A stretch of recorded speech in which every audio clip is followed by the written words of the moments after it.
It's very rare that a video game will be so bad that the company that makes it ends up apologizing. And yet, that's exactly what happened with NBA Live 14. In November of 2013, just after release, the game's executive producer Sean O'Brien came out and said the following. As you can imagine, this isn't exactly the NBA Live comeback story we were hoping for this year. We hear loud and clear that some of you are disappointed in various aspects of NBA Live 14, and I'm sorry if the game doesn't live up to your expectations. Upon release, every major game review website and magazine heavily criticized the game, even publications that usually don't go hard enough on sports games like IGN, who gave it a 4.3 out of 10. This was not what EA had hoped for. At the time, NBA Live was dead. After Live 10, they changed direction and tried to rebrand to NBA Elite, but Elite 11 never actually released due to bugs and highly publicized criticism over the controls. NBA Live 14 was the first Live in 4 years. Meanwhile, EA's competition, NBA 2K, had released 2K14, a fantastic game that fully took advantage of the jump to the PS4. NBA Live 14 felt like a PS3 game. But how did we get here? After Mike Wang left 2K to join EA and helped make NBA Live 10 the best live in a long time, he went back to 2K, and EA subsequently imploded. NBA Elite 11 had an unnecessary name change, and also some weird controls for the time. While the game actually plays decently today, it was too ahead of its time. Skill-based shooting and using the left stick for a player's feet while the right controlled their arms just didn't feel right back in 2010, and combined with some infamous glitches in the demo, Elite 11 was cancelled. I've covered that in numerous videos before. But what I haven't covered is what EA did next. According to a Kotaku article by Owen Good back in 2012, EA spent all of 2011 and 2012 going back through Elite 11 and even older NBA Live titles, trying to salvage what they had to turn it into a better game before 2K had fully taken over the NBA scene. Unluckily for EA, however, 2K had already just done that. Creative director of EA's NBA division at the time, Jason Barnes, obsessively went through over 120 NBA games worth of motion captured animations, some of them mind-blowingly good. The trick was figuring out which animations to use in the game and to make them trigger when they should. The pieces were there, but they were scattered around. He spent a lot of time playing the unreleased NBA Elite 11 too. While it was obviously a flop, it had some highlights that could be used to make a really good NBA game eventually. I would agree, as I was able to play the unreleased Elite 11 in a video, and I thought it was a lot better than its reputation would have made you think. Giving up 2 years to really take time reworking NBA Live and releasing a good title was a good idea, but not a great idea. If you're going to take off multiple years, you might as well just make a new game from scratch rather than trying to reuse assets from failed games. Those 2 years ended up turning into 3, as NBA Live 13 was announced and then cancelled. Just before Cancellation, it was thought that the year spent building NBA Elite 11 was the thesis. The year tearing it down was the antithesis. NBA Live 13 will be the synthesis. There was no synthesis. What seemed like a sound decision at the time ended up being, as Kotaku put it, one of the most foolish decisions and reinforced failures that video game development has ever seen. EA wasn't trying to take down 2K with Live 14. They were simply trying to rebuild a foundation for the future. They wanted to get back in the market with a functional, playable NBA title. That was it, that was their goal, and somehow Live 14 completely failed at that. NBA Live 14's biggest issue was that it didn't really look like basketball. Sure, players shot, dribbled, and passed, but the movements on the courts, the AI decision making, all the little things, they were off. GameSpot called the game a pale echo of the real thing, basketball in name only. Player movement was unnatural and creepy.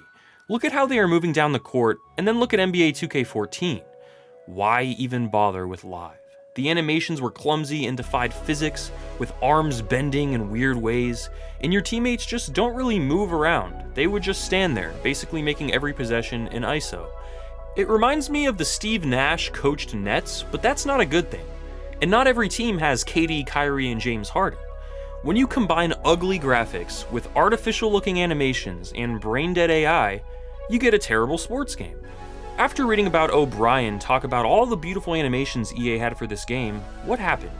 Why was everything so bad? After years off. Instead of trying to salvage what they had, they should have spent those few years rebuilding a new game from scratch.